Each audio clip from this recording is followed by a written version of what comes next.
వందనాలు. మీ అందరికీ నా వందనాలు. నా సాక్ష్యం ఏంటంటే, మాది హిందూ కుటుంబం.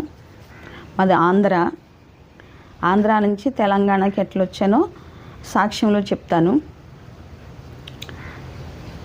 నా భర్త పేరు శ్యాంబాబు, నా పేరు స్వర్ణలత. నాకు ముగ్గురు అమ్మాయిలు. అయితే పెళ్ళయిన తర్వాత పెద్ద ఆమె పుట్టింది. ఎట్లా తెలుసుకున్నాను అంటే, మేము దేవుడిని నమ్ముకోలేదు, అమ్మ వాళ్ళు ఎవరు దేవుడిని నమ్ముకోలేదు, కానీ అత్త వాళ్ళ కుటుంబం దేవుడిని నమ్ముకున్నారు. అయితే కొన్ని రోజులు గడిచిన తర్వాత మా అత్త మామలకి 4 అమ్మాయిలు 3 అబ్బాయిలు. అయితే ఒక ఆడపడుచు ఇంటికి మురమళ్ళ అనే ఒక ఊరు ప్రాంతం వెళ్ళాం మేము. వెళ్ళిన తర్వాత వాళ్ళు చర్చికి వెళ్తారు, మా ఆడబిడ్డ వాళ్ళు చర్చికి వెళ్తారు. అయితే నన్ను రమ్మని అడిగితే సర్లే ఇంట్లో కూర్చొని ఏం చేస్తామని వెళ్ళాను నేను. వెళ్ళినప్పుడు ఒక హిందూ అబ్బాయి, చర్చికి వెళ్ళే అబ్బాయి ఒక జాతరకి వెళ్ళారు, అంటే హిందూ దేవత గుడి దగ్గరికి వెళ్ళారు వాళ్ళు. వెళ్ళినప్పుడు చర్చికి వెళ్ళే అబ్బాయి సాక్ష్యం చెప్పాడు. ఏమని అంటే,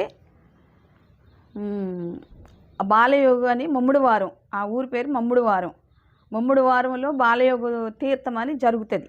2 అన్నదమ్ములు అట్లా దేవుళ్ళు అనేసి వాళ్ళకు గుళ్ళు కట్టి ఎక్కడెక్కడి నుంచో ప్రజలు వచ్చి ఆ దేవుడిని ఆరాధిస్తూ ఉంటారు.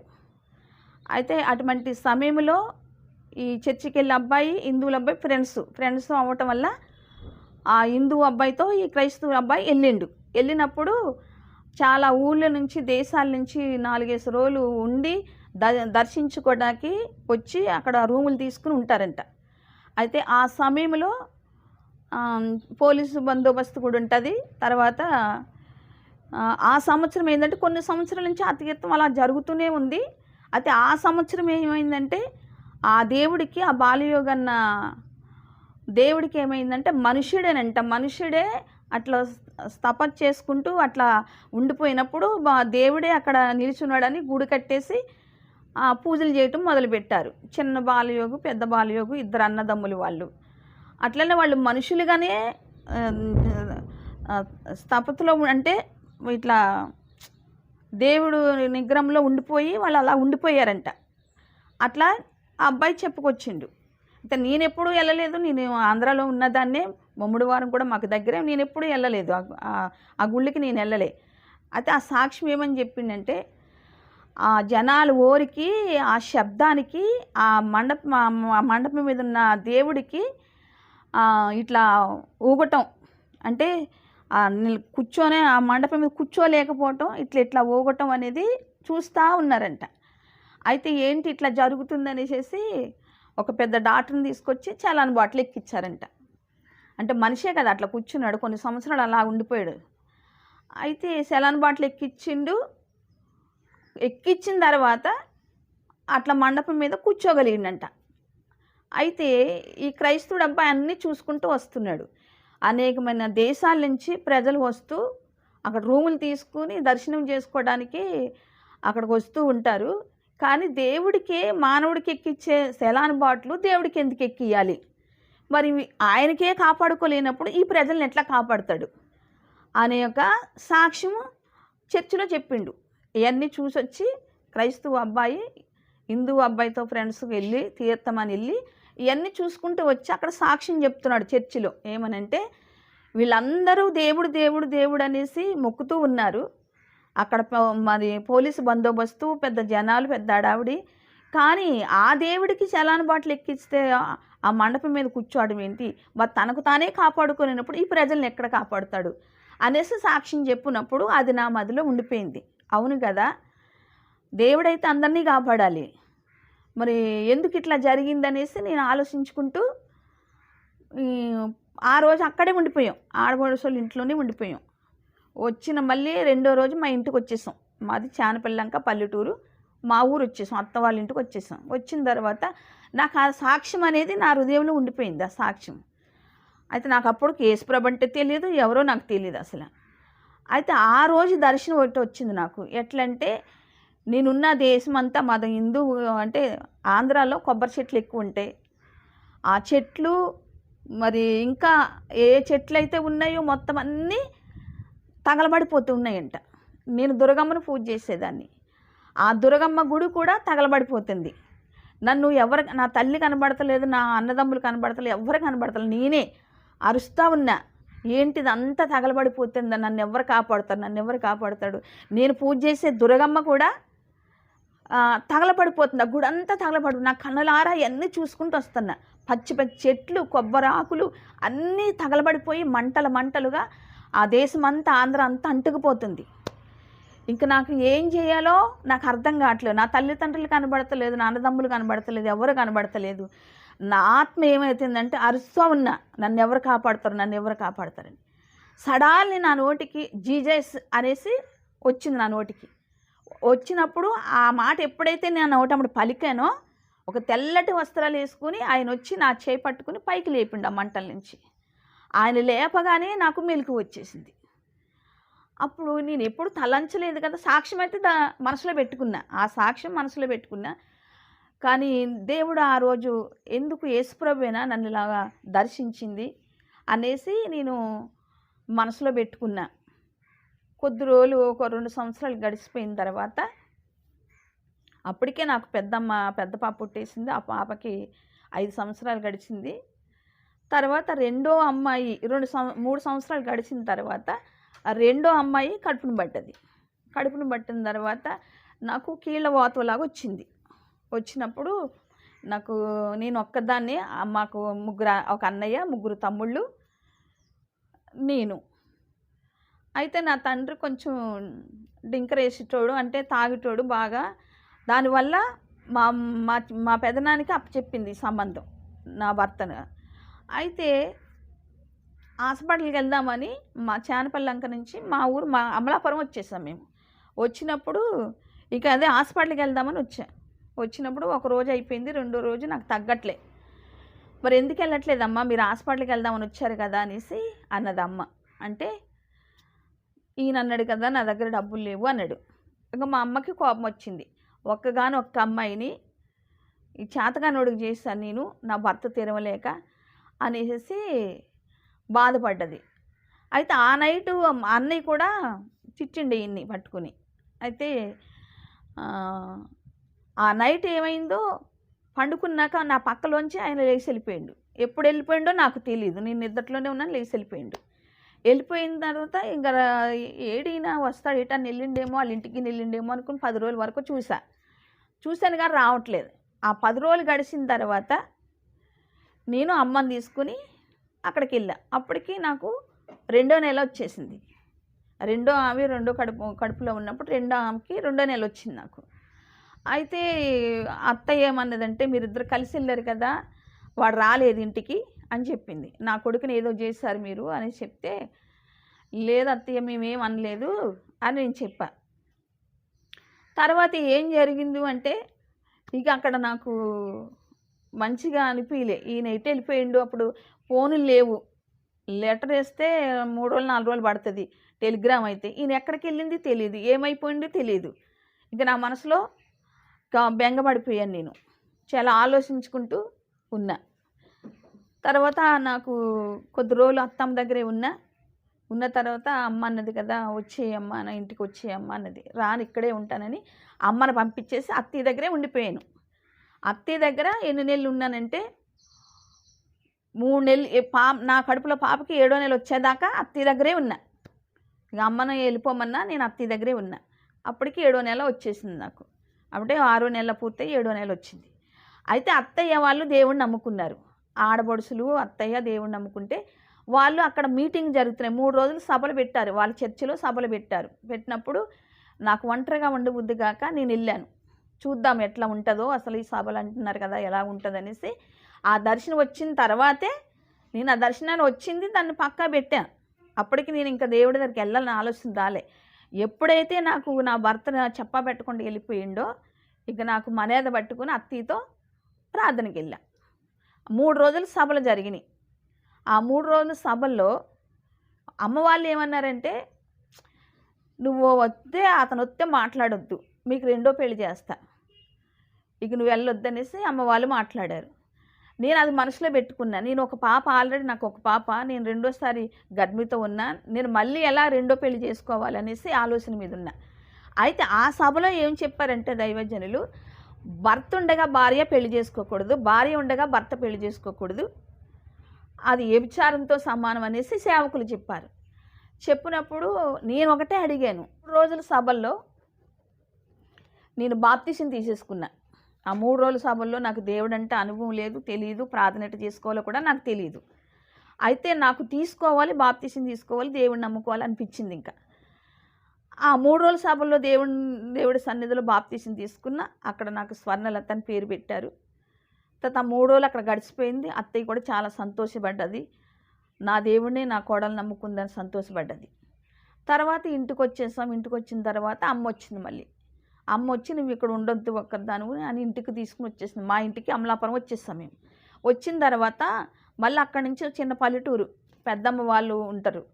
అన్నయ్య పెద్దమ్మ కొడుకు వచ్చిండు నా దగ్గరికి. చెల్లి నువ్వు మా ఇంటికి రా, నువ్వు బెంగ పెట్టుకున్నావు, అసలు నువ్వు బాగలేదు, నువ్వు రా నాతో రానేసి అమ్మ దగ్గర నుంచి నేను చిన్న పల్లెటూరు అక్కడ ఊరు పల్లంకూరు అని ఆ ఊరు వెళ్ళిపోయా. అన్నయ్యతో వెళ్ళిపోయాను. వెళ్ళిన తర్వాత ఆ పెద్దమ్మ వాళ్ళు కూడా మేము నీకు రెండో పెళ్లి చేస్తాం, నువ్వు అతను వస్తే మాట్లాడొద్దు, పంపించేయాలి అని చెప్పారు. చెప్పినప్పుడు నాకు ఈ అయ్యగారు చెప్పిన మాటలన్నీ గుర్తుకొస్తున్నాయి. అంటే అయ్యగారులు ఏం చెప్పారంటే, దేవుడు మాట్లాడే దేవుడు, ఆయన ప్రార్థన చేసుకుంటే ఆయన నీతో మాట్లాడతాడు. ఆయన నమ్ముకుంటే తలగా ఉంచుతాడు కానీ తోకగా ఉంచడు.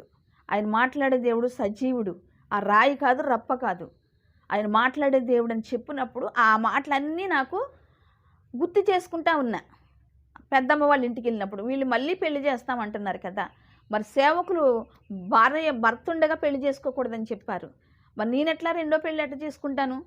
అట్ట కాదనేసి ఒక నైట్ వాళ్ళ ఇంటికి వెళ్ళిన తర్వాత వాళ్ళందరూ పడుకున్న తర్వాత నేనున్న మంచం పక్కనే లేచి దిగి ముసుకేసుకుని నాకు వచ్చిరా అని ప్రార్థన చేసుకుంటాను. ఏమని అడిగానంటే, ప్రభువా నువ్వు నిజమైన దేవుడు అంట, మాట్లాడతావంట, నువ్వు మాట్లాడేది మరి భర్త ఉండగా భార్య పెళ్లి చేసుకోకూడదని సేవకులు చెప్పారు, మరి నువ్వు నిన్ను నమ్మితే ఆశీర్వాదిస్తావంట, తలగా ఉంచుతావంట, మరి మా పరిస్థితి ఇలా ఉన్నది కదా, నువ్వు నిజంగా దేవుడు మాట్లాడే దేవుడు అయితే నా భర్త ఎక్కడున్నాడో నువ్వు తీసుకురా, అప్పుడు ఎంతమంది ఎన్నన్నా నేను లెక్క చేయను, నిన్నే ఆధారం చేసుకుంటా, నిన్నే నమ్ముకుంటా అని అని ప్రార్థన చేశానన్నమాట.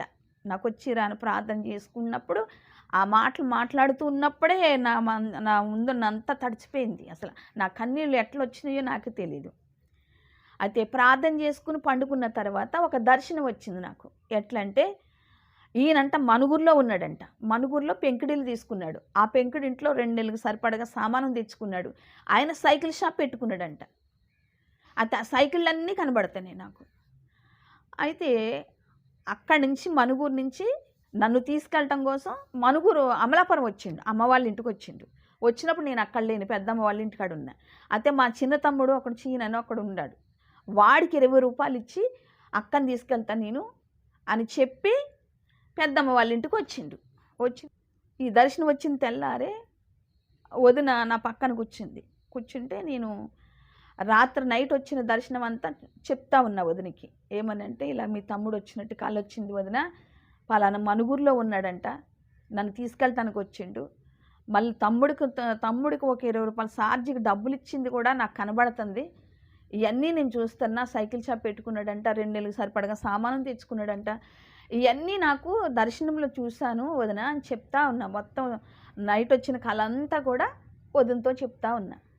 ఇట్లా చెప్పి ముగించాను. తమ్ముడు వచ్చిండు. తమ్ముడు వచ్చి, ఇగో నిన్ను తీసుకురమ్మని నాకు చెప్పిండు అక్క, 20 రూపాయలు ఛార్జీ, అంటే ఛార్జీ కూడా చెప్పిండు.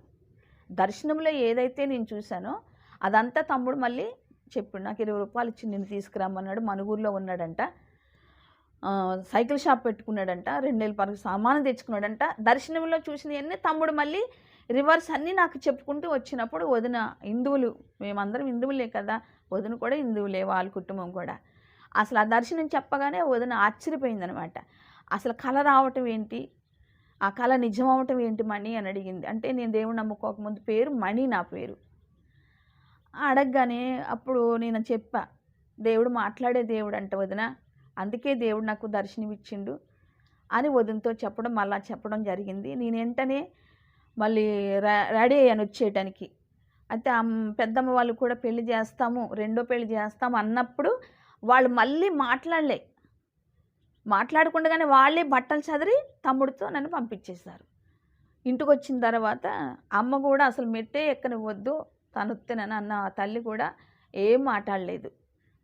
ఇంక 3 నెలలైతే డెలివరీ అవుతావు కదమ్మా, ఇంక నువ్వు వెళ్ళొద్దు, ఉండు అని చెప్పింది.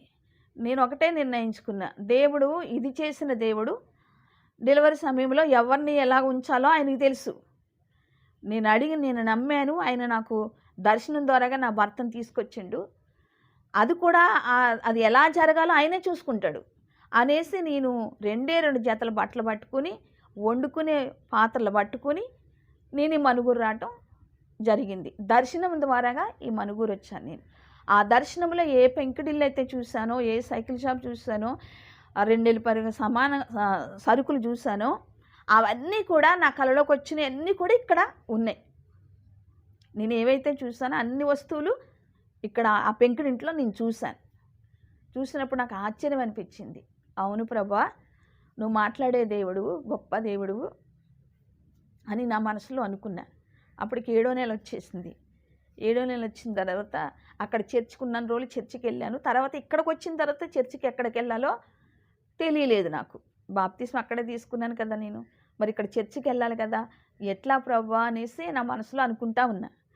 తర్వాత ఒక నెల రోజులు గడిచిన తర్వాత మా ఆడబడుచు వచ్చింది. అమ్మని తీసుకుని ఆడబడుచు వచ్చింది. వచ్చి మరి ఎట్లా చర్చి చూసిందో నాకు తెలియదు. ఇక్కడ డి సుందర్రావు గారు, అదే డి కుమారి గారు, అక్కడ చర్చి ఇక్కడే ఉంటుంది. అయితే ఆ చర్చి మళ్ళీ అదే రోజు సుందర్రావయ్య గారు రావటం కూడా, ఇల్లందు నుంచి సుందర్రావయ్య గారు వచ్చారు. ఆ సుందర్రావయ్య గారుని, డి కుమారి గారుని, మా ఆడబడుచు ముగ్గురు కలిసి మేము కిరాయి ఉన్న ఇంట్లోకి వచ్చారు. ఏ పెంకుడిల్లు చూసానో అదే పెంకుడింట్లో నేను ఉంటున్నాను కాబట్టి ఆ ఇంట్లోకే వాళ్ళు వచ్చారు. వచ్చి ప్రార్థన చేశారు. ప్రార్థన చేసి ఇక అయ్యగారు అన్నారు, ఈ అమ్మాయికి దేవుడు అంటే చాలా ఇష్టం, దేవుడు కూడా ఈ అమ్మాయిని చాలా ప్రేమిస్తున్నాడు, దేవుడు ఈమె పట్ల గొప్ప ప్రణాళిక ఉంది అనేసి చెప్పి ప్రార్థన చేసిండు. ప్రార్థన చేసిన తర్వాత ఆ చర్చికి డి కుమార్ గారి చర్చికి, అది పెంతుకొస్తు శృంగార దేవాలయము, ఇంకా ఆ చర్చికి వెళ్ళటం నేను ప్రారంభించాను. తర్వాత 3 నెలల తర్వాత పాప డెలివరీ అయ్యింది. డెలివరీ అయిన తర్వాత మా మరిది గారు, మా తోడుకోళ్ళు, చిన్న మరిది గారు ఇక్కడే ఉంటారు. మేము కిరాయి ఉన్న కాడే వాళ్ళు కూడా ఉంటారు. అయితే వదిన, అక్క మీరు చర్చికి వెళ్తున్నారు, నాకు చాలా బలగం ఉంది, బంధువులు ఉన్నారు, మమ్మల్ని ఎవరు పట్టించుకోవట్లేదు, నీతో పాటు నేను వస్తా చర్చికి అన్నప్పుడు, రా బుజ్జి అని చెప్పాను నేను. అంటే నాతో పాటు 2, మా మరిది మా తోడుకోళ్ళు కూడా వచ్చారు. మేము కులానికి చెట్టిబర్జీలు. అయితే మా చెట్టిబర్జీ కులం ఏం చేసిందంటే, మేము దేవుడిని నమ్ముకుని వచ్చిన తర్వాత దీనికి ఏ దేవుడు దొరకలేదా, ఈ దేవుడే దొరికిండనేసి నా ముఖం మీద పట్టుకుని మాట్లాడారు మా కులస్తులు. ఈ చెవిని విని ఈ చెవిని విడిచిపెట్టాను నేను. నా దేవుడు చేసిన కార్యాలు వాళ్ళకి తెలియదు కదా, వాళ్ళు అట్లా మాట్లాడతారనేసి నేను మౌనంగా ఉన్నా. అయితే మా మరిది చికాకు చేసిన గొడవల్లో ఆ ఇంట్లో ఉన్న కిరాయి ఇంట్లో ఉన్న వాళ్ళు ఏం చేశారంటే, ఇంకో వ్యక్తి వచ్చి, అక్క మీ ఇంట్లో ఉండే ఇంత చికాకు చేస్తుంది, బయట గెంటండి ఇవని అనేసి అన్నాడు. నేనన్నా, కిరాయికి ఉంటన్నా, నేను డబ్బులు ఇస్తన్నా, నన్ను ఊరికి ఎవరు ఇక్కడ ఉంచట్లే, నువ్వు గిన్నెలు ఎట్లా గెట్టేస్తావో చూడు అని చిటికేసి నేను చెప్పా అతనికి వార్నింగ్ ఇచ్చినట్టు చెప్పాను. అయితే అట్లా ఒక 10 రోజులు గడిచిన తర్వాత నాకు చాలా బాధ అనిపించింది. నేను కిరాయి ఇచ్చుకుంటూ వీళ్ళ చేత మాటలు ఎందుకు పడాలి, అసలు నేను ఆ వ్యక్తిని ఏమన్నానంటే, నువ్వు బయటికి వెళ్ళు, గిన్నెలన్నీ బయట వేయి అని చెప్తున్నావు, ఎప్పుడన్నా నీ ఇంటికి వచ్చానా, నీ మొత్త తొక్కానా, నిన్నేమన్నా అడిగానా నేను అని చెప్పి ఆయన్ని ఎదిరించి నేను 10 రోజులు గడిచిన తర్వాత ఇదే ఇంట్లోకి రావటం జరిగింది. అప్పుడు ఈ ఇల్లు ఒకటే నిట్రాడు ఉండేది, చుట్టూ అక్కడెక్కడో గడ్డి ఉండేది, చుట్టూ ఏం ఆధారం లేదు. అంటే పౌరుషానికి, కోపానికి వాళ్ళ చేత మనం ఎందుకు అనిపించుకోవాలి అనేసి నేను ఈ గృహంలోకి రావటం జరిగింది. ఒకటే నిట్రాడు, గడ్డిల్లు ఎక్కడో పైకి ఉండేది, చుట్టూ ఏమి ఆధారం లేదు. నాకు 3 సంవత్సరాల తర్వాత మళ్ళీ పాప నాకు మళ్ళీ నేను గర్భిణితో ఉన్నా. గర్భిణితో ఉన్న తర్వాత అది సంక్రాంతి నెల. అయితే నాకు బాధ కలిగింది. నేను కిరాయి ఇచ్చుకుంటూ వీళ్ళందరి చేత ఎందుకు అనిపించుకోవాలి నేను అనేసి ఈ గుడిసింట్లోకి ఇద్దరు పిల్లల్ని నేను కడుపుతో ఉన్నా వచ్చేయడానికి రెడీ అయిపోయి అన్నీ సర్దేసుకున్నా. ఆ ఇంటి వాడు ఏమన్నాడంటే, అమ్మ ఎన్నో గొడవలు వస్తాయి కానీ నువ్వు చలిగాల్లో ఇప్పుడు మళ్ళీ గర్భిణితో ఉన్నావు, 2 పాపలు నీకు, అది చూస్తే చిన్న గుడిసె అది, దాంట్లో ఏమీ లేదు, ఆధారం ఏమీ లేదు, తలుపులు లేవు, చుట్టూ గోడలు లేవు, ఏమీ లేవు, నువ్వు వెళ్ళొద్దు తల్లి అంటే, లేదు నాన్నగారు నేను ఒక్క క్షణం కూడా ఇక్కడ ఉండను, నేను నా దేవుడు నాకు తోడున్నాడు, ఏం కాదు మాకు అనేసి అన్నీ చదువుకుని మళ్ళీ ఇంట్లోకి రావటం జరిగింది. ఈ గుడిసి ఇంట్లోకి రావటం జరిగింది. అట్లా పాప మళ్ళీ 3వ నెల 4వ నెల అలా గడిచిపోతూనే ఉంది. చర్చికి వెళ్తున్నాం, వస్తున్నాం. తర్వాత కొన్ని రోజుల తర్వాత ఈ గుడిసి ఇంట్లోకి వచ్చిన తర్వాత ఏమైంది అంటే, ఇక్కడ బావి నడిచేది, బొగ్గు బావి నడిచేది. ఆ బావిలోకి వెళ్ళి నా భర్త అట్టపెట్టెలు తెచ్చి చుట్టూ అడ్డం పెట్టుకున్నాం. అంటే చలిగాలు రాకుండా చుట్టూ అడ్డం పెట్టుకున్నాం. మా పక్కనే మా ఇల్లు తర్వాత గుడిసె వెనకాలే ఒక హోటల్ ఉంటుంది, దస్తగిరి అని. ఆయన ఒక వైర్తో బల్బు ఇచ్చిండు. ఆ బల్బు వేసుకుని ఇక్కడే ఉండేటోళ్ళం. అలాగా 5వ నెల 6వ నెల 7వ నెల అట్లా గడిచిపోయింది. ఇక్కడ డెలివరీ అయ్యే సమయం వచ్చింది. ఆ సమయంలో ఈ స్థలం అయినా వచ్చి ఇక నాకు ఇల్లు ఖాళీ చేయాలి, కేసు పెడతా అది ఇది అన్నాడు. బండలు వేసాం. నా మంచం తిన్నంగా ఒక 10 బండలు వేసిండు నా భర్త. గర్భిణితో ఉన్నాను కదా, కాళ్ళు అన్నీ వాపులు వచ్చినాయి. అయితే బండలు వేసుకుంటే వచ్చి చూసి, ఏంటి నా స్థలం అంతా ఆక్రమించుకుందామన్నా నువ్వు ఇట్లా చేస్తున్నావు అనేసి, నీ మీద కేసు పెడతాను అనేసి నాకు వార్నింగ్ ఇచ్చుకుంటా రోడ్డు ఎక్కి కేసు పెడతాను అంటాడు. అయితే అప్పుడు బాధ కలిగింది. నేను ఒకటే అడిగాను దేవుణ్ణి, యేసయ్య ఎక్కడ ఆంధ్ర ఎక్కడ తెలంగాణ, ఆంధ్ర నుంచి తెలంగాణ తీసుకొచ్చావు, నాకు 2 పిల్లలు ఆల్రెడీ, నేను గర్భిణితో ఉన్నా. తర్వాత నేను శుభ్రం చేసుకుంటే ముసలోడు ఎందుకు ఇట్లా కేసు పెడతాను అంటున్నాడు. నేను చేసిన తప్పేంటి? నిన్నే ఆధారం చేసుకున్నాను కదయ్యా, నిన్నే ఆధారం చేసుకొని ఈ ఆంధ్రాకి వచ్చాను, నాకెందుకు ఈ బాధలు, నిన్ను నమ్ముకున్నా కూడా నాకు ఈ బాధలు ఎందుకు అనేసి చాలా ఏడ్చాను. ఆ రోజు బాగా ఏడ్చి ఏడ్చి ఏడ్చి ఏడ్చి పండుకున్నా. అసలు అన్నం కూడా తినలేదు ఆ రోజు. గర్భిణితో ఉన్నా కూడా మనసు బాగోక అన్నం కూడా తినలేదు. నిన్ను ఆధారం చేసుకుని నువ్వే ఇక్కడ పంపించావు, నాకెందుకు ఈ శ్రమలు, ఆ ఇంటి వాండరు కూడా ఇష్టం వచ్చినట్టు మాట్లాడారు, నాకెందుకు ప్రభువా ఈ శ్రమలు అనేసి బాగా ఏడ్చి ఏడ్చి ఇంక ప్రార్థన కూడా చేసుకోలేదు. అలిగి ఆయన మీద అలిగి పడుకున్న తర్వాత ఒక నైట్కి అప్పుడు 12 అవుతుంది టైము.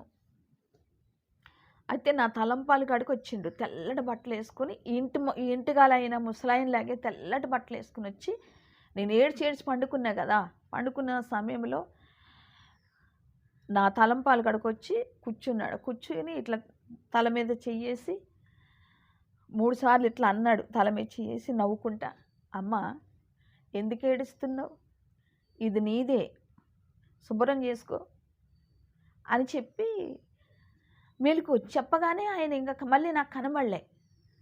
ఏంటి దర్శనం వచ్చింది అనేసి టైం చూస్తే 12 అయింది. అని ఇంకా నాకు మనసులో ఎంతో సంతోషం, ఏడ్చి పండుకున్నదంతా కూడా నా బాధ ఎడిపోయిందో నాకు తెలీదు. తెలియని ఒక ఉత్సాహం మనసులో, తెలియని ఒక ఆనందం, నా శరీరంలో బాధ అంటూ ఏమీ లేదు. అయితే 6, 7 అవుతుంది. 7 గంటలకే ఇంటి వాండరు వచ్చేసిండు. వచ్చి, అమ్మ నిన్ను ఏదో పొరపాటుగా నేను మాట్లాడాను, ఈ స్థలం నీకే ఇచ్చేస్తా, నువ్వు తీసుకో తల్లి అనేసి అన్నాడు. నాకొద్దు తాతయ్య, నువ్వు ఇష్టం వచ్చినట్టు మాట్లాడు, నాకొద్దు, నా దగ్గర పైసా లేదు, నా దగ్గర ఇప్పుడు తీసుకోను నేను, నాకొద్దు అంటే తనకు తానే బయటికి వెళ్ళిపోయి మా అయ్యగారు డి కుమారి గారు ఆయన్ని తీసుకుని వచ్చిండు. ఇట్లా కాగితాలు రాసే ఒక పాపారావు గారు ఆయన ఇప్పుడు చనిపోయిండు, ఆయన్ని తీసుకున్నాడు. ఇద్దరిని తీసుకుని వచ్చి 11:30కి తీసుకుని వచ్చిండు ఆయన మా ఇంటికి. తీసుకుని వచ్చి, లేదు నాన్న నీకు రాసేయాలి, నేను ఉండట్లేదు ఇక్కడ, నేను ఊరు వెళ్తున్నా, నువ్వు డబ్బులు ఇప్పుడు వద్దు, నాకు ఈ స్థలం నీకు రాసేయాలి, నాకు అదంతే పట్టుకుంది అనేసి వచ్చి కూర్చున్నాడు. ఇంకా మా అయ్యగారిని తీసుకొచ్చి కాగితాలు రాసే టైం తీసుకొచ్చి ఇక వెంటనే నైటు దేవుడు 12 గంటలకు నాతో మాట్లాడిండు, ఇది నీదేనమ్మా, నువ్వు ఏడవద్దు అని చెప్పిండు. తెల్లారి 11:30కి వీళ్ళందరినీ తీసుకుని వచ్చి మా దగ్గర కాగితాలు రాయించడానికి కూడా డబ్బులు లేవు.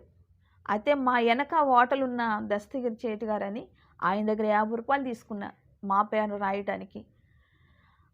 సరిగ్గా కాగితాలు మాట్లాడుకుని కాగితాలు రాసేటప్పటికి, నా పేరును రాసేటప్పటికి కరెక్ట్గా 12 అయింది. నైట్ దేవుడు 12 గంటలకు నన్ను దర్శించిండు, మాట్లాడిండు. పగల ఉదయం నా పేరును రాయటానికి 12 అయింది. నేను ఆ స్థలానికి 10,000 చెప్పిండు. 10,000 ఇవ్వలేని తాతయ్య అంటే లాస్ట్కి 7,500కి స్థలము మాట్లాడారు. నేను 3 నెలలు గడిచిన తర్వాత ఒక 2,000 ఇచ్చాను, తర్వాత 500 ఇచ్చాను, తర్వాత 100 రూపాయల కాగితాలు ఉండేటివి. అప్పుడు రూపాయల కాగితం కూడా ఇచ్చాను. అట్లా 7,500 కూడా రూపాయలు, రూపాయలు కూడా ఈ స్థలానికి ఇచ్చాను. ఎట్లా తీసుకున్నాడు అంటే అది నా గొప్పతనం కాదు, తండ్రి యేసయ్య ఆయన నేను ఆధారం చేసుకున్నాను కాబట్టి ఆయన దయ ఆ ముసలోడు ఆ వ్యక్తిలోకి వెళ్ళి నన్ను ఇబ్బంది పెట్టలేదు. ఎందుకంటే ఆ మనసు ఆయనకి ఇచ్చేసిండు తండ్రి యేసయ్య, ఆ పెద్ద ఆయనకి ఇచ్చేసిండు. అందుకే నన్ను డబ్బులు అడగలే.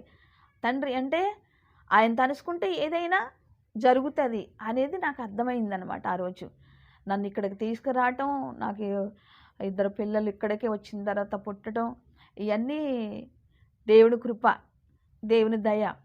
నేను అడిగిందల్లా ఇచ్చుకుంటూనే వచ్చిండు.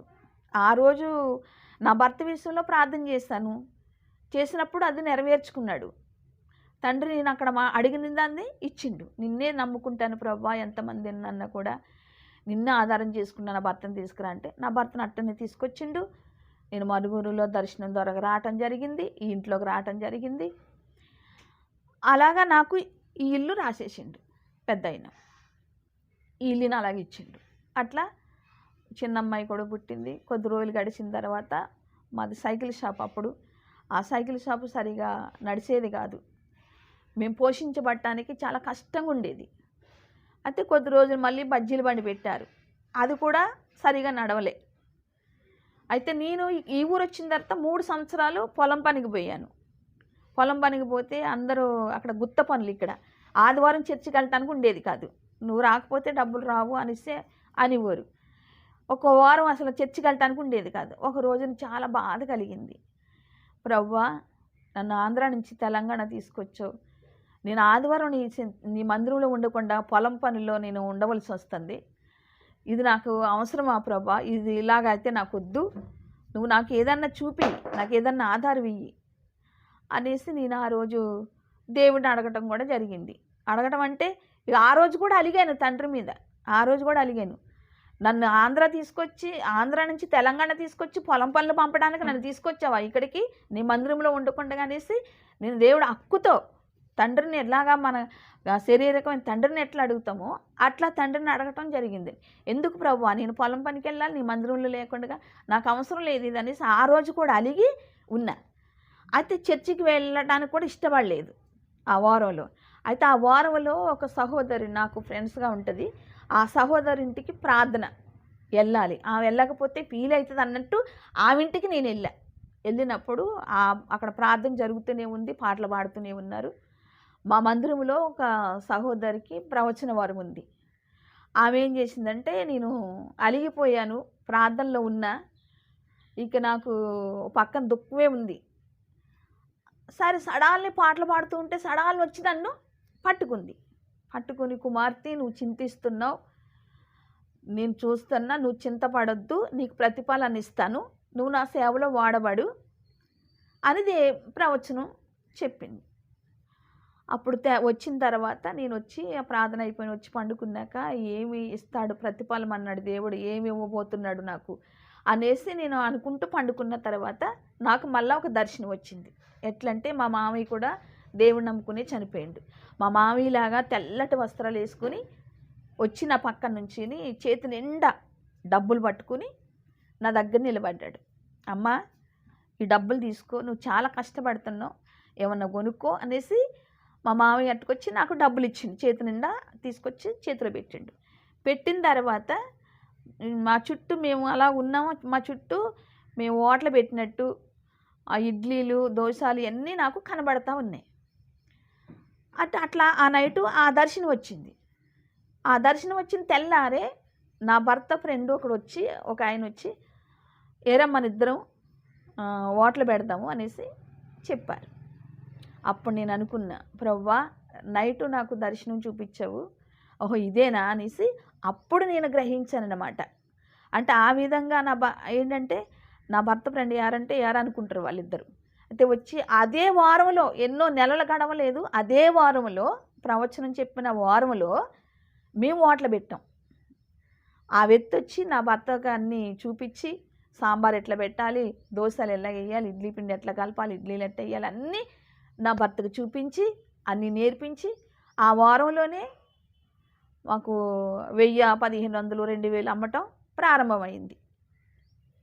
ఇంకా ఆయన అన్నాడు కదా, అన్నీ చూపించి నీకు అన్నీ నేర్పించాను కదరా, నువ్వు పెట్టుకో, నీ పిల్లలు సహకారంగా ఉంటారు, నువ్వు పెట్టుకో అనేసి ఆయన మాకు అప్పచెప్పి వెళ్ళిపోయిండు.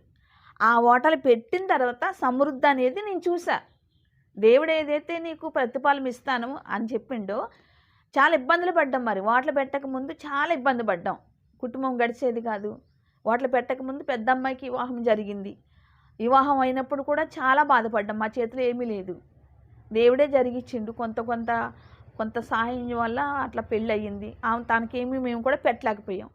తర్వాత ఈ హోటల్ పెట్టిన తర్వాత ఇక రోజుకి 4000, 5000, 3000 అలాగ అమ్మటం ప్రారంభమైంది.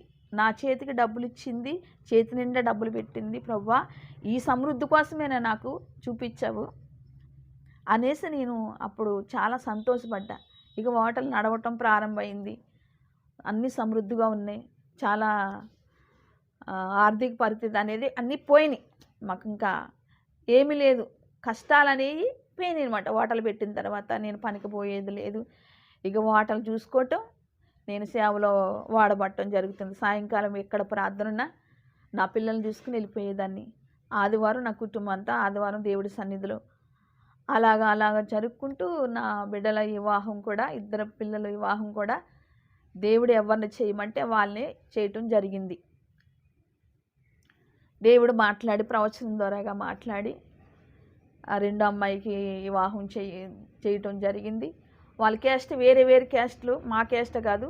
దేవుడు చెప్పిండు పలానా వాళ్ళకి చెయ్యాలి అని. ఇద్దరు అమ్మాయిలకి, పెద్ద అమ్మాయికి అన్నయ్య కొడుకే చేశాము. రెండో ఇద్దరు అమ్మాయిలకు కూడా దేవుని చిత్తంలోనే జరిగింది. వేరే క్యాస్ట్ అయినా దేవుడు చెప్పిండు వీళ్ళకి చెయ్యాలి, వీళ్ళిద్దరికి చేయాలని దైవ సేవకులు చూపించినప్పుడు, మేము ప్రార్థన చేసుకున్నప్పుడు దేవుడు మాతో మాట్లాడటం, అలా చేయమని దేవుడు చూపించినప్పుడు ఇద్దరికి దేవుడి సన్నిధిలోనే వివాహం చేయటం జరిగింది. పెద్దమ్మాయి కూడా చర్చి పెళ్ళే చేస్తాం, హిందూ పెళ్ళైతే మేము చెల్లిని దేవుడిని నమ్ముకున్న తర్వాత ఇంకా హిందువు అనే దాన్ని ప్రధానం, అది ఏది కూడా బొట్టు కానీ ఆ పశువుల దగ్గరికి వెళ్ళటం కానీ మేము ఏది కూడా మేము చేయలేదు. ఇంకా దేవుడిని నమ్మిన తర్వాత ఇంక హిందూ ఆచారం కానీ నేను ఏం చేయలేదు. ఎందుకంటే దేవుడు నన్ను అలాగా ఆశీర్వదించిండు. ఇక నాకు ఆ విగ్రహాల దగ్గరికి పోవటం కానీ, వాళ్ళు పిలిస్తే నేను వెళ్ళటం కానీ, మా ఇరుగు పొరుగు వారు పిలిస్తే కానీ వెళ్ళటం కానీ చేసేదాన్ని కాదు అనేవారు. మా కులపోళ్ళందరూ కూడా ఇవి ఎక్కడ పిలిచినా రాదు అనేవారు. ఎందుకు వాళ్ళ చేత వెళితే ఒకలాగా అనేవారు, వెళ్ళకపోతే ఒకలాగా మాట్లాడేటోళ్ళు. ఈ బాధలన్నీ మనకి ఎందుకని నేను ఆ పెళ్ళిళ్ళకి కానీ పేరెంటాలకు కానీ వెళ్ళేదాన్ని కాదు. అయితే 7 నెలలు ఒక దొంగలా దాక్కున్న చర్చికి వెళ్ళకుండా. అయితే ఒకరోజు అయితే నాకు వాంతులు వీరోచనాలు పట్టుకున్నాయి. అప్పుడు నన్ను అసలు ఇంకా నేను చచ్చిపోతానేమో అన్న డౌటు మా గ్రామస్తులకు వచ్చింది. నా చుట్టాలకి, నా భర్తకి, అందరికీ భయపడ్డారు. అట్లా వెళ్ళి వచ్చినప్పటికే నా పని అయిపోయేది, అంత డీల్ అయిపోయాను. వాంతులు వీరోచనాలు ఒక 2 రోజులు అట్లా చాలా భయంకరంగా వచ్చింది. ఇంకా అందరూ నన్ను చూడటానికి వచ్చారు. అయితే ఒక నైట్ ఏమైందంటే బాగా ఏడ్చుకుంటాం, అందరికి వెళ్ళలేదని ఏడ్చుకుంటా పండుకున్న ఆ రోజు కూడా. అయితే ఆ కలలో ఎట్లా అంటే, అమ్మ నువ్వు ఎందుకు వెళ్ళట్లేదు అని అడిగిండు. అయితే నేను మౌనంగానే ఉన్నా. రెండోసారి ఏం చేసిందంటే, కళ్ళు ఎరదీసి నువ్వు వెళ్ళకపోతే నేను తీసుకుంటా, నువ్వు మరణిస్తావు అని చెప్పినప్పుడు, ఆయన కళ్ళు ఎరచేసినప్పుడు నాకు బైబిల్లో గుర్తుకొచ్చేది. అగ్నిజ్వాలంటే నేస్త్రములు అని బైబిల్లో ప్రకటన గ్రంథంలో ఉంటుంది కదా, అది నాకు గుర్తుకొచ్చి అప్పుడు నేను భయపడ్డా. ఆయన కళ్ళు ఎర్రేసినప్పుడు వెనకాల ఇదంతా మెరుస్తూ ఉంది. వెనకాల ఇదంతా బంగారంలాగా మెరుస్తూ ఉంది. తలలాగా బంగారంతో ఉంది. ఇది మెరుస్తూ ఉంది. కళ్ళు ఒకటే ఎర్ర చింతనిప్పులాగా కళ్ళు గద్దించి, నువ్వు వెళ్ళకపోతే నేను తీసుకుంటా, నువ్వు మరణిస్తావని చెప్పినప్పుడు నేను భయపడి ఏడ్చి పైకి లేచి, ప్రభువా తప్పయిందని క్షమించు ప్రభు అని ప్రార్థన చేసుకోవటం. తెల్లారే మా పాస్టర్ గారి చెల్లెలు వచ్చింది. 7 నెలలు రాలేదు సంఘం.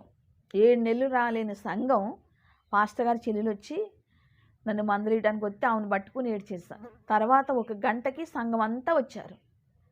వచ్చి నువ్వు రా అమ్మా, ఎందుకు వేసుకుంటే వేసుకున్నావు, ఏమవుతుంది, మందిరానికి రా అని చెప్పినప్పుడు నైటు దేవుడు దర్శనం ఇచ్చిండు. తెల్లారి సంఘాన్ని పంపించిండు.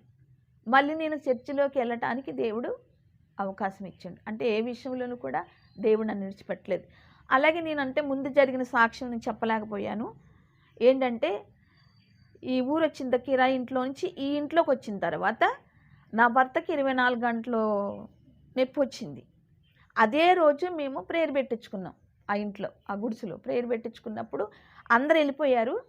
అందరూ వెళ్ళిపోయి భోజనం చేసి అందరూ వెళ్ళిపోయిన తర్వాత అయ్యగారు వాళ్ళు అందరూ వెళ్ళిపోయిన తర్వాత ఈయనకి నొప్పి స్టార్ట్ అయింది, కడుపులో నొప్పి.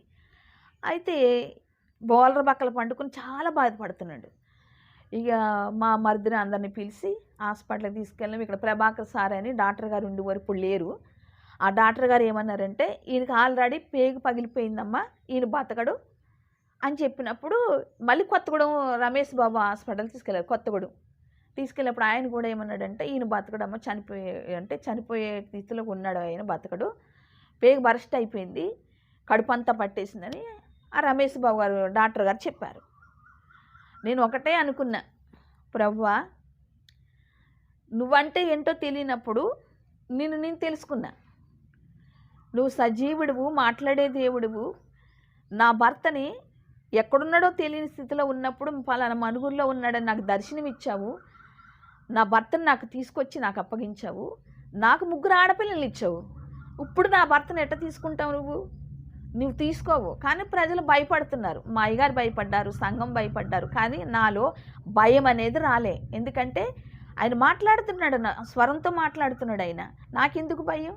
ఆయన చూసుకుంటాడు. నా భర్తను ఎట్లా బాగు చేయాలో ఆయనకు తెలుసు అన్న ధీమా మీద నేను ఒక్కరోజు కూడా ప్రార్థన చేయలేదు. హాస్పిటల్లో ఉండి ఒక నమ్మకం అంతే, నా తండ్రి చూసుకుంటాడు, నాకు అలాంటిది ఏమీ జరగదు అని నేను నమ్మకంగా ఉన్నా. అయితే ఇల్లందు నుంచి సుందర్రావయ్య గారు కొంతమందిని తీసుకొచ్చి ప్రేయర్ చేయించారు. ప్రేయర్ చేయించిన తర్వాత డాక్టర్ గారు వచ్చి అసలు ఇక్కడ బెజ్జిం పెట్టారు, ఇక్కడ బెజ్జిం పెట్టారు, ముక్కులోకి పైపు పెట్టారు, ఆ పగిలిందంతా బయటకు రావడానికి. అంటే ఒకటే చెప్పిండు డాక్టర్ గారు, మోషన్ వెళ్ళిపోవాలమ్మా, వెళ్ళిపోతేనే కానీ నేనేమి నీకు చెప్పలేను అన్నాడు. అయితే నేను అప్పుడు కూడా ప్రార్థించలేదు. నువ్వు చూసుకుంటావు తండ్రి, నువ్వు ఉన్నావు, నాకు అది ఏం చేయాలో నువ్వు తెలుసు అనేసి ఆయన ప్రార్థన చేసి, సుందర్రావయ్య గారు ప్రార్థన చేసి వెళ్ళిపోయిన తర్వాత తెల్లారే ఆయన మోషన్ వెళ్ళిండు. అంత కడుపులో ఉన్నదంతా బయటికి పోయినప్పుడు మేమే దగ్గరున్నాం, మా పెద్ద తోడుకోడలు నేను దగ్గరే ఉన్నాం. చాలా అసలు స్మెల్, ఘోరమైన స్మెల్ అన్నమాట, అసలు భయంకరమైన స్మెల్. అంతే అది పగిలిపోయింది. అప్పటికే 3 రోజులు 4 రోజులు గడిచిపోయింది. ఆపరేషన్ చేసి మోషన్ వెళ్ళాలి అని చెప్పినప్పుడు ఆపరేషన్ చేశారు. చేయను అన్న డాక్టరే ఆపరేషన్ చేసిండు. చేసిన తర్వాత మోషన్ వెళ్ళాలని చెప్పిండు. ఆ మోషన్ వెళ్ళిన తర్వాత నా దగ్గరకు వచ్చిండు డాక్టర్ గారు. వచ్చి నువ్వేమవుతావు అని అడిగిండు. నా భర్త అండి అన్నాను. ఇట్లా చిటికేసిండు. ఇంతవరకు నేను ఇట్లాంటి కేసుని చూడలేదమ్మా, అసలు నువ్వు ఏ దేవుడిని నమ్ముకున్నావో ఆ దేవుడే నీ భర్తను కాపాడిండు అని చెప్పడం జరిగింది. అట్లా నా భర్తను బ్రతికించిండు. ఎందుకంటే నా భర్త ఎక్కడున్నాడో తెలియని స్థితిలో తీసుకొచ్చిండు, నాకు 3 ఆడపిల్లలు ఇచ్చిండు. నా భర్తను ఎట్లా తీసుకుంటాడు నా తండ్రి? తీసుకోడు అన్న ధీమా, నమ్మకం నాకు. అట్లా దేవుడు ఆ అపాయం నుంచి కూడా దేవుడు తప్పించిండు. తర్వాత కొన్ని 10 సంవత్సరాలు అలా గడిచిపోయింది. తర్వాత ఆయనకి యాక్సిడెంట్ అయ్యింది. యాక్సిడెంట్ అయ్యి అసలు ఈ కాలు తీసేయాలన్నారు డాక్టర్ గారు. మడం లేదు నా భర్తకి, ఇప్పటికీ మడం లేదు. పిక్క కన్న కూడా తెగిపోయింది. యాక్సిడెంట్ అయ్యింది. యాక్సిడెంట్ అయినప్పుడు హాస్పిటల్కి వెళ్ళినప్పుడు గవర్నమెంట్ హాస్పిటల్కి తీసుకెళ్తే కాలు తీసేయాలన్నారు. నేను ఒకటే అడిగాను, అప్పుడు అడిగాను దేవుడిని, ప్రభువా నా భర్త కుంటివాడుగా ఉండడానికి వీల్లేదు, కాలు ఉండాలి, నువ్వేం చేస్తావో నాకు తెలియదు, నా భర్త కాలు ఉండాలి. కాలు తీసేయాలని డాక్టర్ చెప్పడం కాదు, నువ్వు నాకు ఉండాలి, నువ్వు చెప్పాలనేసి నేను ప్రార్థన చేసుకోవడం జరిగింది. ప్రార్థన చేసుకున్న తర్వాత మా తమ్ముడు ఏం చేసిండంటే, పాలవంచలో సాయి సుధన హాస్పిటల్ ఉందక్క, అక్కడికి వెళ్దాం, ఇక్కడ వద్దు అనేసి మా తమ్ముడు మళ్ళీ చూడు దేవుడు ఆయనకు ప్రేరేపించినట్టున్నాడు. అయితే మా తమ్ముడు మాట విని మేమేం చేసామంటే అక్కడ తీసుకెళ్ళిపోయాం, పాలవంచి తీసుకెళ్ళిపోయాం. సాయి సుధన హాస్పిటల్ ఉంది అక్కడ. ఆడ తీసుకెళ్ళినప్పుడు డాక్టర్తో వచ్చి కాలు తీసేయాలన్నారండి. ఎవడు చెప్పిన వాళ్ళు కాలు తీయవలసిన అవసరం లేదు, ఆ కండ పెరగటానికి నేను మందులు ఇస్తా, బలమైన తిండి ఆహారం పెట్టండి, కండ పెరుగుతుంది, ఈయనకి భవిష్యత్తు ఉంది, కాలు తీసేయాలని ఎవరు చెప్పారని డాక్టర్ మాట్లాడిండు. ప్రభువా నువ్వు ఉన్నావు అనుకుని దేవుడికి అప్పుడు వందనాలు చెప్పుకున్నా. అక్కడ ఒక 20 రోజులు ఉన్నా హాస్పిటల్లో. తగ్గిన తర్వాత మళ్ళీ ఇంటికి రావటం జరిగింది. మళ్ళీ కొన్ని రోజులు గడిచిన తర్వాత నా భర్తకు మళ్ళీ తలలో బ్లడ్ క్లాట్ అయ్యింది. తర్వాత ఈ మెడంతా తిమ్మిరి రావటం. ఇక మేము అంటే మాకు చెప్పట్లేదు, ఆయన మనసులో పెట్టుకున్నాడు. అయితే బాగా వణుకు వస్తుంది ఆయనకి, బాగా బలహీనుడైపోయిండు. ఏంటి ఇట్లా అవుతుందని నేను అడిగినప్పుడు, ఎందుకు ఈ పక్క భాగం అంతా తిమ్మిరి వస్తుంది అని చెప్పిండు. అని చెప్తే మా ఓట్ల ముందే ఒక బాలు అని ఆ అబ్బాయి వచ్చిండు అదే సమయంలో. ఇట్లా అవుతుందంట బాలు అంకుల్కి అని చెప్తే, ఆంటీ అర్జెంటుగా ఖమ్మం తీసుకెళ్ళిపోండి, అమ్మకి అట్లనే అయ్యింది, మీరు లేట్ చేస్తే కాలు చేయబడిపోద్ది అని చెప్పిండు. నాకు వెంటనే మా రెండో అల్లుని పంపించి ఖమ్మం హాస్పిటల్కి పంపించేసాం. పంపించేస్తే అసాధారణ హాస్పిటల్ అది.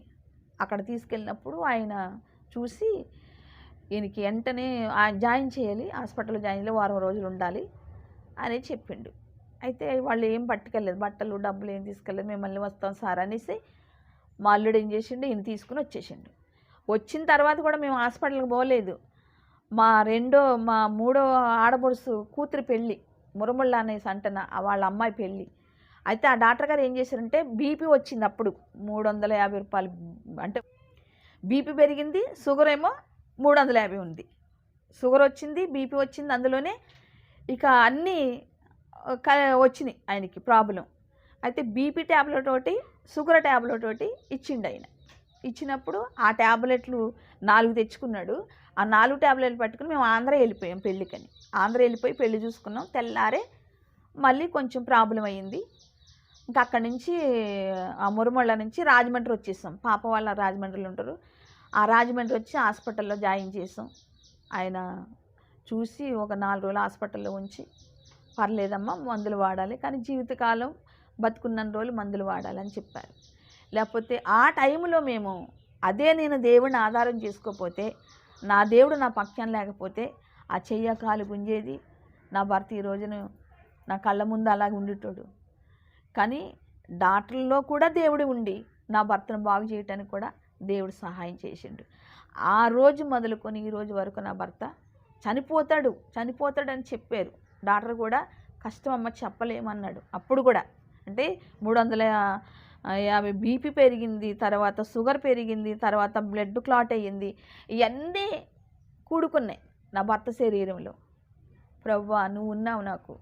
ఆ రోజు నుంచి ఈ రోజు వరకు ఎన్నో అపాయాలు వస్తున్నాయి, ఎన్నో కష్టాలు వస్తున్నాయి, అన్నీ తప్పించుకుంటూ నా భర్తని బతికించుకుంటూ వచ్చావు. ఇది కూడా నీకు అసాధ్యమే, నీకు అసాధ్యం అంటే ఏమీ లేదు, నీకు సమస్తం సాధ్యమే. కాబట్టి ఇది కూడా సహాయం చేయి ప్రభు అనేసి అక్కడ ప్రార్థన చేసుకోవడం జరిగింది. 4 రోజులు హాస్పిటల్లో ఉంచారు. 4 రోజులు ఉన్న తర్వాత పర్వాలేదమ్మా, బాగుంటుంది, మందులు వాడండి, మంచిదే, ఏం కాదు, మంచిగా సెట్ అయిందని డాక్టర్ గారు చెప్పారు. దేవుని కృపను బట్టి నా భర్తకి 3 గండాలు దాటించుకుంటూ నా భర్తని, అంటే ప్రాణం అంచుల వరకు వెళ్ళిపోయి మళ్ళీ వెనక్కి తీసుకుని వచ్చిండు. ఎవరు? పరమ డాక్టర్ అయిన యేసయ్య. నా తండ్రి నేను ఆదినే నమ్ముకుని ఆనాడు వాగ్దానం చేస్తాను, నా భర్త ఎక్కడ ఉన్నాడు తీసుకురా ప్రభు, అప్పుడు నేను నమ్ముకుంటే ఎంతమంది ఎన్నన్నా కూడా నిన్ను విడిచిపెట్టాను, నేను నిన్నే ఆధారం చేసుకుంటాను. ఆ రోజున మా పెద్దమ్మ వాళ్ళ ఇంట్లో వాగ్దానం చేశాను తండ్రితోని. ఈ రోజు వరకు నేను దేవుడికి ఎంత మాత్రం దూరం కాలేదు. అది మేము దూరం కాలేదు అంటే అది నా గొప్ప వల్ల కాదు, నా భక్తి వల్ల కాదు, కేవలము తండ్రి అయిన ఉచితమైన కృప, యేసయ్య కృప, ఆయన దయలో మేము బ్రతుకుతూ ఉన్నాం. ఆ రోజు మొదలుకొని ఈ రోజు వరకు మేము ఇప్పుడు ఈ గ్రామం వచ్చి 34 సంవత్సరాలు అవుతుంది ఆంధ్ర నుంచి తెలంగాణ వచ్చి. 2 అమ్మాయిలతో వచ్చాను. పెద్ద అమ్మాయి అక్కడ ఆంధ్రలోనే పుట్టింది. ఈ రెండో అమ్మాయి, చిన్న అమ్మాయి కూడా ఇక్కడే పుట్టింది. ఎన్ని కష్టాలు వచ్చినా కూడా దేవుడు నాతో మాట్లాడుకుంటూ ఏది అడిగితే అది. వస్త్రం అంటే ఇప్పుడు మేము అప్పుడు కిరాయి ఇంట్లో ఉంటున్నాం. ఈ ఊరు వచ్చిన తర్వాత కిరాయి ఇంట్లో ఉంటున్నాం. ఖమ్మంలో మీటింగ్ జరుగుతుంది. అయితే మా పాస్టర్ అమ్మ చెప్పింది, అమ్మ ఖమ్మంలో 3 రోజులు సభలు పెడుతున్నారు సుందరరామయ్య గారు, మనం వెళ్ళాలి, బుజ్జి నువ్వు రండి అని చెప్పినప్పుడు మా తోడుకోళ్ళరు నేను వెళ్ళాము. ఆ ఖమ్మం మీటింగ్కి వెళ్ళినప్పుడు ఒకరోజు మీటింగ్ అయిపోయింది. రెండో రోజు మీటింగ్. నేను 2 వస్త్రాలతో వచ్చాను. అప్పుడు వచ్చిన కొత్తలో పాప రెండో అమ్మాయి, చిన్న ఆమె 5వ నెల. అప్పటికి మేము సభలకు వెళ్ళాం ఖమ్మంలోని. ఒకరోజు మీటింగ్ అయింది. అప్పుడు నేను వచ్చినప్పుడు ఆంధ్ర నుంచి వచ్చినప్పుడు 2 చీరలతో వచ్చాను. నా బట్టలు ఏం తెచ్చుకోలేదు. అంటే ఎటన్నా వెళ్ళినప్పుడు ఇంటికాడ కట్టుకునేవి ఉన్నాయి, కానీ ఎటన్నా వెళ్ళటానికి బట్టలు 2 జతలతో వచ్చాను. అయితే ఆ 2 ఒకటి కట్టుకున్నాను, ఒకటి పట్టుకొని పోయాను. 3 రోజులు సభలు అక్కడ. అయితే ఒకరోజు సభ అయిపోయింది. రెండో రోజు సభలో పాప మోసం వెళ్ళింది చీరలో. స్నానం అయిపోయింది, అన్నీ అయిపోయింది. కూర్చుని పాలు ఇస్తున్నా. కూర్చుని పాలు ఇచ్చేటప్పుడు మోసం వెళ్ళింది పాప. అయితే మా తోడుకోడల్ని అడిగాను, మేము బుజ్జి అంటాం, బుజ్జి నీకు 3 రోజులు సరిపడగా చీరలు తెచ్చుకున్నాం, ఒక చీర ఎగస్ట్రా తెచ్చుకుందామి, చీర ఉంది కదా నీకు ఎగస్ట్రా, ఆ చీర నాకు ఇయ్యి అని అంటే, నేను లేదక్క, నేను వెళ్ళేటప్పుడు కట్టుకుంటాను అన్నది. అప్పుడు నా కడుపులో దుఃఖం నా కడుపులోనే ఉంది. చాలా బాధపడ్డా. అయితే ఒక అమ్మాయిని ఆఫ్ చేసి ఆ అమ్మాయిని ఈ పాపని ఆమెకి ఇచ్చి ఈ చీర అంతా పులుముకొని ఇట్లా ఆరేసుకొని వెళ్ళేటప్పటికి పాటలన్నీ అయిపోయినాయి. మా అమ్మగారు అడిగింది, ఏంటమ్మా నేను ఉన్నప్పుడే రెడీ అయిపోయి కదా, ఇంత లేట్ అయ్యిందంటే, ఇలా జరిగింది వదిన గారు అని చెప్పాను. నన్ను అడిగితే నేను ఇద్దును కదా అన్నది. కానీ ఇంట్లో ఉన్న మనిషిని అడగకుండా బయట ఉన్న కొమ్మని అడగలేం కదా అనేసి అనుకున్నా. మనసులో బాధపడ్డా, చాలా దుఃఖం కడుపులో. ఆ 3 రోజులు సభలు అయిపోయినాయి. ఇంటికి వచ్చేసాం. ఇంటికి వచ్చిన తర్వాత నైట్గా తెల్లారే, ఇంటికి వచ్చిన రోజు తెల్లారే నేను అడిగాను దేవుణ్ణి, ప్రభువా నేను సభలకు వెళ్ళాలి, మరి ఎక్కడ సువార్తన వెళ్తున్నా, నేను 2 చీరలతో వచ్చాను, అది నీకు తెలుసు, నాకు చీరలు కావాలి, నువ్వు ఇస్తావా ఇవ్వా? నన్ను ఇట్లా చేశారు, నాకు చాలా బాధ అనిపించింది. అదేంటో నీకు తెలుసు, చూసే దేవుడు వినే దేవుడు కాబట్టి చీర ఉంచుకొని కూడా చీర ఇవ్వలేదు నా తోడుకోడలు, కానీ నాకు చీరలు కావాలి, ఇస్తావా ఇవ్వనేసి నేను ప్రార్థన చేసుకొని గుమ్మం ఉంటుంది కిరాయి ఇంట్లో, ఇలా మొత్తం పట్టుకుని ఉంచునున్నా. అంటే మా పక్క ఆయన చీరలు అమ్ముతాడు. అయితే ఆయన వచ్చి అంటే వాళ్ళు సాయిబాబు అంటారు, మా భర్త పేరు శ్యాంబాబు, బాప్తీసం పేరు శ్యాంబాబు, వీళ్ళు ఇక్కడ ఏమంటారంటే సాయిబాబు అంటే, సాయిబాబు ఇగో చీర ఉంది, ఈ చీర తీసుకోండి, నేను బట్టలకి వెళ్తున్నా, డబ్బులు తర్వాత ఇద్దరు కానీ అనేసి పిలిచి చీర ఇచ్చిండు. ఆయన చీర ఇవ్వాల్సిన అవసరం ఆయనకేంటి? ఇంట్లో పడేసుకుని వెళ్ళొచ్చు. బట్టలకి మమ్మల్ని పిలిచి బట్టలకి వెళ్ళాలి అని చెప్పి మాకు ఇవ్వాల్సిన అవసరం ఆయనకి లేదు. కానీ ఏంటి అంటే అక్కడ తండ్రి ఆయన మనసులోకి వెళ్ళిండు, ఈ చీర ఆమెకి ఇవ్వాలి అనేసి ఆయనకు ప్రేరేపణిచ్చి నాకు చీర ఇప్పించిండు దేవుడు. ఆ చీర ఇచ్చిన తర్వాత చెప్పాను, మీ మరదలు ఇట్లా చేసింది, నాకు చీరలు లేవు అని ఈయనకి నా భర్తకి చెప్పినప్పుడు వెంటనే ఇక్కడ ఒక వ్యక్తి చీరలు అమ్ముతాడు, ఆ చీరలు అమ్మాయిన దగ్గరికి పోయి 4 చీరలు తీసుకున్నాడు. ఆ చీర ఇచ్చిన తర్వాత ఆ పిలిచి ఆ చీర ఇచ్చిన తర్వాత 4 చీరలు తీసుకున్నాడు. అమ్మ మళ్ళీ అదే టైంలో ఆంధ్ర తీసుకెళ్ళినప్పుడు మా అన్నయ్య అమ్మ అక్కడ ఒక పిన్ని వాళ్ళు 4 చీరలు పెట్టారు. అదే నెలలో దగ్గర 10 చీరలు వచ్చినాయి నాకు. దేవుడు నాకు వస్త్రాన్ని కూడా ఇచ్చిందండి.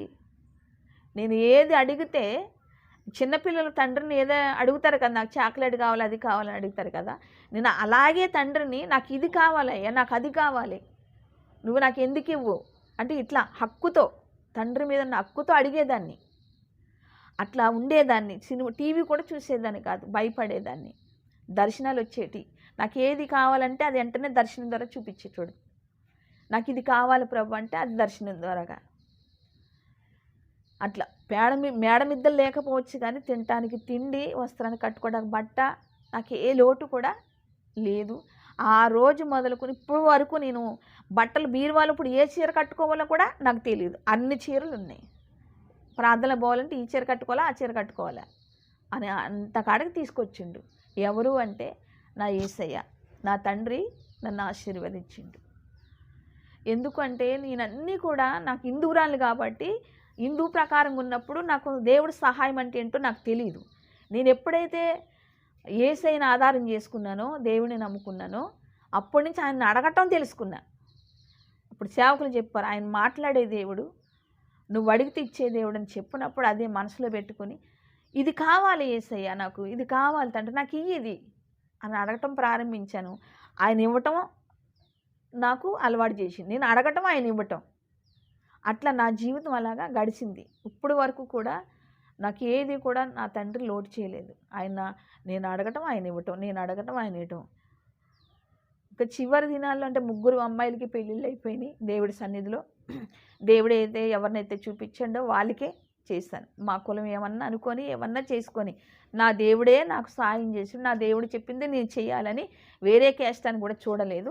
దేవుడే ఎవరినైతే చూపించిండో వాళ్ళకే 2 అమ్మాయిలను కూడా వివాహం చేయటం కూడా జరిగింది. ఇప్పుడు నా 3 అల్లుళ్ళు, నా 3 అమ్మాయిలు, నా భర్త, నేను నమ్ముకున్న తర్వాత నా తమ్ముడు ఒక ఆయన, అన్నయ్య, వదిన, తర్వాత నా బంధువులు ఒక ఆడబడుసు వాళ్ళు ఇంకొక 2 3. నేను దేవుడు నమ్ముకున్న తర్వాత వీళ్ళ రక్షణలోకి వచ్చారు. మా తోడుకోళ్ళు వీళ్ళందరూ రక్షణలోకి రావటం జరిగింది. నా కుటుంబము దేవుడి సన్నిధిలో లూదియా కుటుంబం ఎట్లా రక్షణ పొందిందో, ఒక కుటుంబం ఒక సంఘముగా మారిందో, నా దేవుడు అలాగా నా కుటుంబాన్ని మళ్ళీ విగ్రహారాధన జోలికి పోకుండగా ఆయన సన్నిధులు ఇప్పుడు ఈ రోజు వరకు, ఆ రోజు మొదలుకొని ఈ రోజు వరకు 34 సంవత్సరాలు అయింది దేవుని ఆధారం చేసుకుని నేను. ఆ రోజు మొదలుకొని ఈ రోజు వరకు నేను తొలగిపోకుండా, పడిపోకుండా ఆయన సన్నిధిలో దేవుడు నన్ను నిలబెట్టుకుంటూ, నా బిడ్డల్ని ఆయన సన్నిధిలోనే. ఒక ఆదివారం కూడా నేను బంద్ చేస్తే నా బిడ్డలు ఊరుకోరు. అమ్మ పోతే పోయింది, వ్యాపారం చూసుకోవద్దు, దేవుడిచ్చింది ఇది, బంద్ చేయి, వాటిలో బంద్ చేయి, నాన్న కూడా తీసుకుని వచ్చేసాయి. నా పిల్లలు నాకే చెప్తారనమాట. నా పిల్లలు, నా అల్లుళ్ళు, నా మనవాళ్ళు కానీ చర్చి మానటం కానీ, చర్చికి వెళ్ళకపోవటం కానీ ఒక్కరోజు కూడా వాళ్ళే ఇప్పుడు నాకు చెప్పడం జరుగుతుంది. నువ్వు ఇలా ఉండాలమ్మా, నువ్వు ఈ సాక్ష్యం పెద్ద సాక్ష్యం, నువ్వు అలా చేయటానికి ఇల్లేదు, ఒక ఆదివారం కూడా చర్చికి మానటానికి ఇల్లేదు అనేసి నా బిడ్డలు కానీ, అల్లుళ్ళు కానీ, మనవాళ్ళు కానీ, నేను నా భర్త ఈ రోజు వరకు దేవుడు ఆయన కృపలో, ఆయన మందిరములో నిలబెట్టుకుంటూ వచ్చిండు. ఇంకా చిన్న సాక్ష్యాలు చాలా ఉన్నాయి, చెప్పాలంటే చాలా టైం పడుతుంది. కానీ నా జీవితంలో అన్నీ కూడా దేవుడు చేసిన మేలులే.